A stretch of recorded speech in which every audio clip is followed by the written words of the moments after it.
Nos encontramos con Carlos Antonio Lozada, él es integrante de la Delegación de Paz de las FARC, miembro del Secretariado del Estado Mayor Central de las FARC y comandante del Bloque Oriental. Carlos Antonio, muchas gracias por acceder a este espacio y a las cámaras de la Agencia de Prensa Alternativa. Gracias, buenas tardes. Comandante, hace menos de una semana se conoció la tan esperada firma del cese al fuego bilateral. ¿Qué tiene para contarnos acerca de ese acontecimiento? Bueno, pues yo creo que esta era una de las noticias más esperadas del país.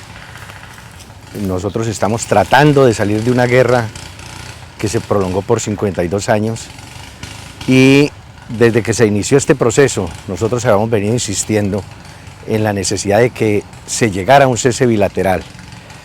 Para lograr ese camino, en el transcurso de estos 4 años decretamos 6 ceses al fuego unilaterales, de manera que tiene un significado muy profundo esa declaración del cese, esa firma del acuerdo del cese al fuego y hostilidades bilateral y definitivo. Comandante, cuéntenos un poco cuál ha sido el papel desarrollado de la subcomisión técnica dentro de la delegación, dentro de ese proceso que ha desarrollado la mesa de conversaciones de La Habana. Bueno, nosotros desde que se iniciaron las conversaciones con los distintos gobiernos en la década de los 80 del siglo pasado, siempre insistimos en la necesidad de que los militares hicieran parte de la mesa de conversaciones. De manera que cuando aquí en La Habana se toma la decisión de conformar la subcomisión técnica, pues nosotros le dimos la mayor importancia. Por eso el secretariado y el Estado Mayor tomaron la decisión de destacar un grupo considerable de cuadros de primer nivel para que integraran esa subcomisión y poder de esa manera interlocutar directamente con los altos oficiales que designó el gobierno para la subcomisión. El trabajo a lo largo de estos 15 meses ha sido muy intenso. Es necesario decir que desde el comienzo en el trabajo hubo mucha cordialidad, mucho respeto, un reconocimiento mutuo de unos y otros, porque de alguna manera nos conocemos, si no personalmente, por lo menos sí en el campo de batalla hemos tenido oportunidad de interactuar en un campo tan complejo como es el de la guerra. Y eso pues necesariamente genera, digamos, un respeto y un reconocimiento mutuo de las partes. El ambiente a lo largo de estos 15 meses, aunque hubo situaciones bastante álgidas, discusiones en las cuales a veces incluso llegamos a alzar la voz unos y otros, pero siempre con mucho respeto y consideración frente al contrario, logramos poco a poco como ir encontrando los caminos que nos condujeran a acercar las posiciones que en un comienzo estaban muy distantes. Es de entender que después de tantos años de confrontación, pues a una mesa se llegue con demasiadas prevenciones, desconfianzas, pero ese interactuar permanente permitió que eso se fuera disminuyendo hasta que poco a poco se fue generando la confianza que permitió construir el acuerdo que le entregamos a conocimiento del país el pasado 23 de junio. Comandante, tuvimos conocimiento de que en una de las pedagogías que se realizó a principio de año, las pedagogías de paz, uno de los campesinos que se encontraba en el lugar preguntaba: ¿qué va a pasar con nosotros ahora que ustedes dejen las armas? ¿Qué va a pasar con nuestra seguridad? ¿Qué va a pasar con estos territorios que antes se encontraban seguros porque ustedes hacían presencia en estos territorios? ¿Qué le respondería usted a esas personas que se encuentran preocupadas por su seguridad? Bueno, el punto 3 de la agenda, que es el fin del conflicto, del cual el cese al fuego y hostilidades y es apenas una parte, también contempla otros aspectos, por ejemplo el de garantías de seguridad, que hace referencia no solamente a seguridad para la FARC, para los integrantes de la FARC que nos vamos a reincorporar, sino que además contempla también garantías de seguridad para las organizaciones políticas y sociales alternativas, pero también garantías de seguridad para las comunidades de los territorios.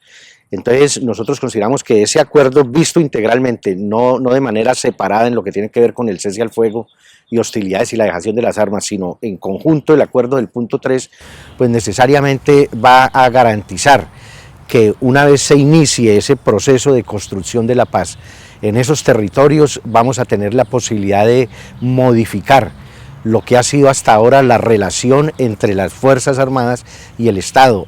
la presencia, por ejemplo, en algunos territorios de grupos paramilitares. En ese acuerdo de seguridad pues también incluye una parte que es la lucha contra el fenómeno paramilitar, el desmantelamiento de estos grupos. Entonces hay que ver el acuerdo de manera global y entender que el cese al fuego es apenas una parte.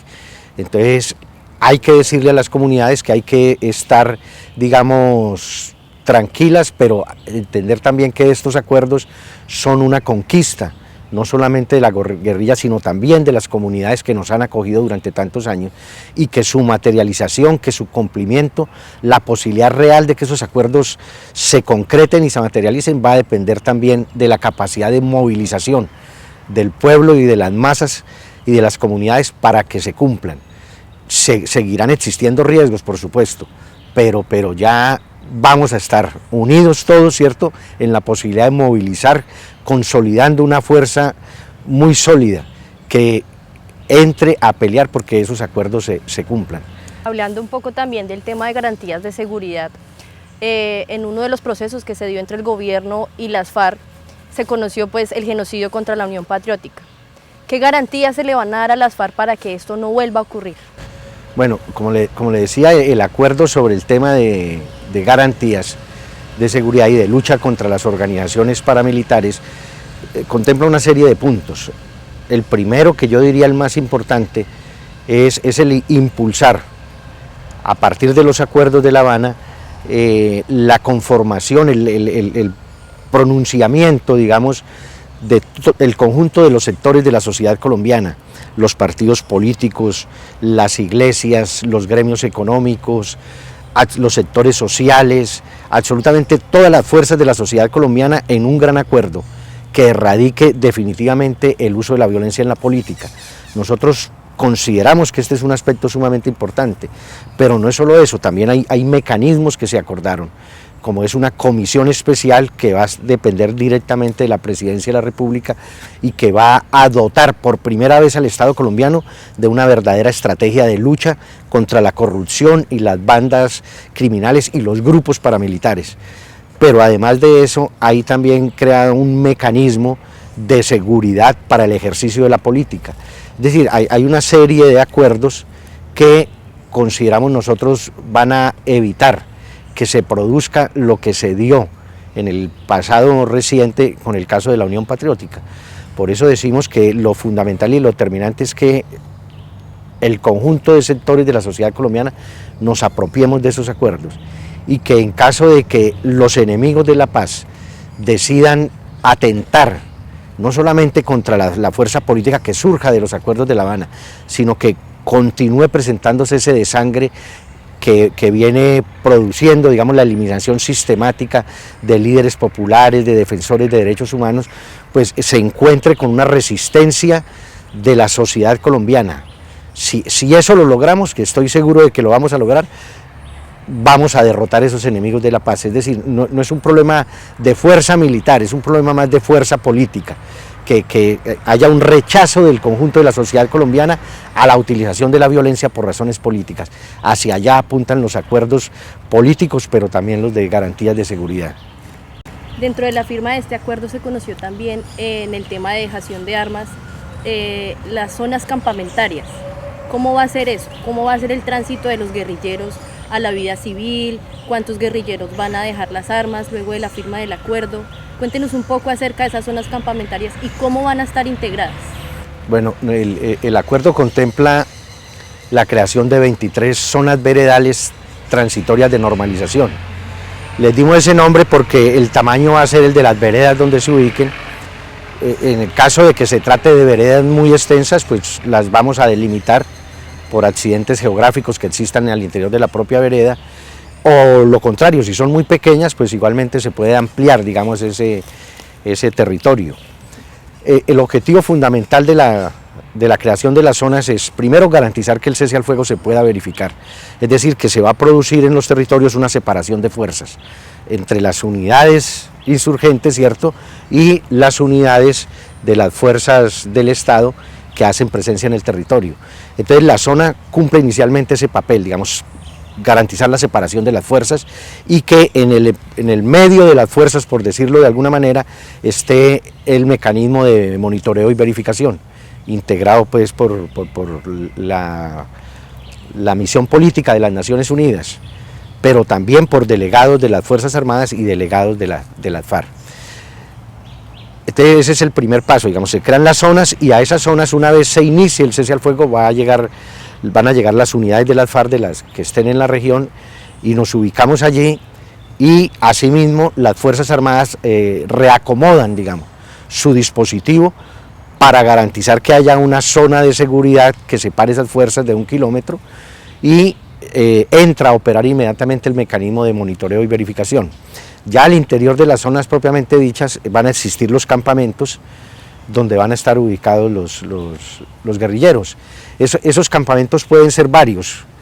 Dentro de una zona pueden haber varios campamentos dependiendo de la cantidad de guerrilleros, pero también de las condiciones del terreno y la disponibilidad de agua, digamos, para organizar esos campamentos. Entonces lo que está establecido es que los guerrilleros permanecen armados y uniformados dentro de los campamentos, pero igual pueden salir a recorrer, a andar en la zona de civil y desarmados. A esas zonas va a poder llegar cualquier persona sin ningún tipo de restricción.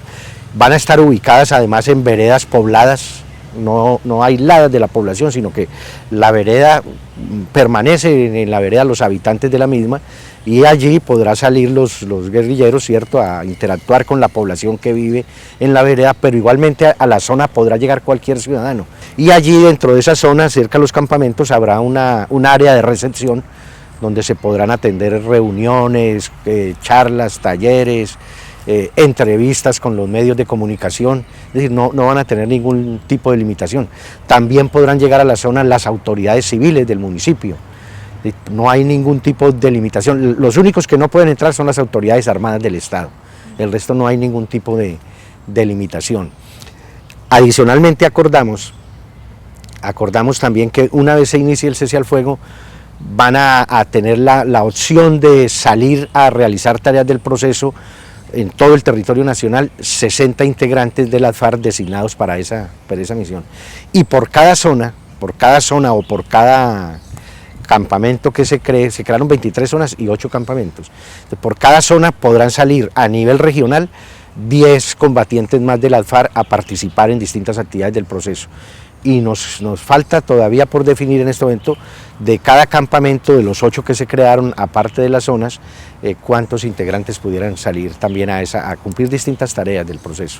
En el tema de dejación de armas conocimos la creación de unos monumentos que se van a hacer una vez se hayan dejado las armas. Cuéntenos un poco acerca, comandante, de esos monumentos, dónde van a estar ubicados, cómo los van a hacer. Bueno, sí, a esto llegamos después de una discusión muy álgida en el seno de la subcomisión, pues porque, como se comprende, este es un tema sumamente sensible, digamos, para el caso de nosotros, los guerrilleros.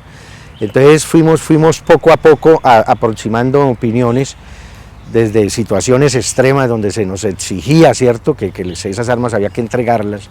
Nosotros siempre manifestamos que en este tema de la dejación de las armas, al igual que en el conjunto de los acuerdos, tiene que haber bilateralidad.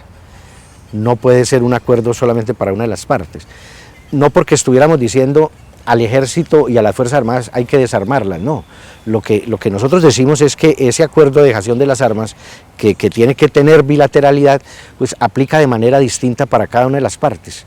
Entonces decimos, en el caso del Estado, pues necesariamente lo que se tiene que dar, una vez se firme el acuerdo del cese al fuego, y comience a darse el proceso de transición y de construcción de la paz en nuestro país, pues necesariamente al desaparecer el conflicto, pues tiene que producirse una modificación de la concepción doctrinaria, de la doctrina de la seguridad nacional, de esa doctrina contrainsurgente que hace ver como enemigo interno a todos los sectores, a todas las fuerzas sociales que luchan por cambios, por transformaciones, que se oponen a las políticas de los distintos gobiernos. Pues decimos nosotros, no se le puede seguir dando el tratamiento de enemigo interno.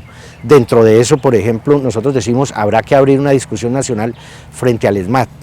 No puede se le dando ese tratamiento de criminalización y de represión desbordada a la protesta social. Pero igualmente habrá que necesariamente producirse un reacomodamiento del despliegue de la fuerza, ¿Por qué? Porque van a cambiar las prioridades operacionales de las Fuerzas Armadas, eso es apenas natural. Decimos nosotros también que al desaparecer el conflicto, pues la policía debe dejar de ser un cuerpo, ¿cierto?, civil, pero con un papel militar, y que esa policía contrainsurgente que conocemos hoy en día debe ir sufriendo un proceso de transformación a una policía que se dedique a garantizar la seguridad ciudadana. Que los recursos que se utilizan hoy en día en la guerra se redireccionen hacia la inversión social. Nosotros estamos diciendo, por ejemplo, que las Fuerzas Armadas deben entrar a recuperar su rol inicial, que debe ser la defensa del territorio, la defensa de la soberanía, la defensa de nuestros recursos. Pero entendemos que eso es un proceso, nosotros no estamos diciendo que eso tenga que hacerse al día siguiente de que se inicie el cese al fuego. Lógicamente que será el proceso de construcción de la paz la que vaya dando ese paulatino, ¿cierto?, esa progresividad, esos cambios. Y en el caso nuestro, pues el acuerdo de la dejación de las armas, pues se concreta en que bueno, si ya no hay necesidad de utilizarlas en el ejercicio de la política, si la esencia del acuerdo que estamos firmando aquí en La Habana es la posibilidad de participar activamente en política sin que exista la amenaza para los revolucionarios, para las fuerzas alternativas de que van a ser asesinados, pues estamos dispuestos a dejarlas. Y entonces decimos, pues no las vamos a entregar obviamente al Estado con el que hemos combatido, entonces lo que acordamos es que las dejamos en manos de la comunidad internacional y deseamos que esas armas jueguen un papel en la historia no solamente de nuestra nación sino del mundo. Que adquieran un carácter de símbolo, primero de la resistencia heroica del pueblo colombiano a esa declaración de guerra que desataron las élites, pero que al mismo tiempo sea el símbolo de que los colombianos, a pesar de haber enfrentado un conflicto tan complejo, le estamos aportando a la humanidad con este acuerdo para que con esos monumentos se esté convocando la memoria de lo que no debe volver a suceder, de que es posible, a pesar de las diferencias que existen entre los pueblos, entre las naciones, encontrarles soluciones por la vía del diálogo. Entonces lo que acordamos fue construir 3 monumentos, uno aquí en la isla de Cuba, como un reconocimiento al gobierno y al pueblo cubano por habernos acogido de manera tan generosa durante estos 4 años que llevan las conversaciones, por haber abierto y dispuesto sus corazones para la reconciliación de nuestra nación. Y un monumento en la sede de las Naciones Unidas, también como un aporte de lo que ha sido la lucha de resistencia, pero también la capacidad del pueblo colombiano de llegar a un entendimiento después de una lucha tan dramática y tan dolorosa para nuestro pueblo. Y finalmente un monumento en Colombia, cuyo sitio no hemos definido, que sirva también, digamos, para decir nunca más, que ese monumento evoque la memoria de todos aquellos que cayeron a lo largo de la confrontación y que nos permita decir no queremos repetir lo que nos ha tocado vivir para que las nuevas generaciones en nuestro país tengan un futuro cierto. Comandante, para finalizar, ¿qué falta para llegar a la firma final del fin del conflicto? Bueno, uno de los temas que hace falta es el que le acabo de mencionar, es decir, diseñar muy bien los territorios que se van a priorizar, porque entre otras cosas son los territorios donde nosotros aspiramos también que una vez se surta el proceso de la dejación de las armas, vamos a ir hacia allá. La propuesta nuestra del proceso de reincorporación es que ese proceso se dé en las comunidades donde hemos estado durante todos estos años, esas comunidades que históricamente nos han acogido. Allí vamos a hacer ese proceso. Y entonces toda la propuesta nuestra de reincorporación parte de la idea colectiva, es decir, la creación de cooperativas de las cuales participen no solamente los combatientes, sino también las comunidades. Ese plan de reincorporación en lo económico, lo político y lo social todavía está por definir. Falta definir también cómo va a ser la verificación. Falta definir también las salvedades, qué van a pasar con las salvedades que tenemos en cada uno de los puntos. Y un punto muy importante del punto 3, y es el que hace referencia a los ajustes institucionales, es decir, de qué manera el gobierno va a hacer una serie de cambios y de transformaciones en las instituciones para que se adecúen a los nuevos tiempos de paz y no a lo que existe hoy en día en nuestro país, que hay una institucionalidad pensada y construida para la guerra. Envíele un mensaje de esperanza a los colombianos que de pronto aún no se han acogido al proceso de paz, y también un mensaje de ánimo a los colombianos que han estado siguiendo desde el principio este proceso de paz y que ven en ella una esperanza muy grande. Bueno, nosotros lo que le podemos decir y transmitir al pueblo colombiano es que luego de los acontecimientos del 23 de junio no puede quedar ninguna duda respecto a que este proceso va a terminar exitosamente. Y la culminación exitosa de este proceso en los próximos meses significa una oportunidad única, una oportunidad histórica de que por primera vez en lo que ha sido la larga historia de tragedia y de violencia en nuestro país, desde la guerra de independencia, los colombianos podamos tener una paz que nos permita proyectarnos hacia el futuro, teniendo una nación más justa, donde la marginación, donde las diferencias sociales, donde la represión y la violencia y la persecución contra las fuerzas que tenemos unas ideas alternativas frente a lo que ha sido el régimen va a cambiar. Una nación donde podamos coexistir los colombianos sin necesidad de violencia. Entonces el llamado es que hay que rodear los acuerdos de La Habana, hay que apropiarse de ellos y levantarnos en su defensa. Estamos seguros que vamos a conformar un bloque de fuerzas mayoritarias en función de la paz y que terminará reinando la paz y la tranquilidad en nuestro país para beneficio de las futuras generaciones. Muchas gracias. Comandante, muchas gracias por el espacio.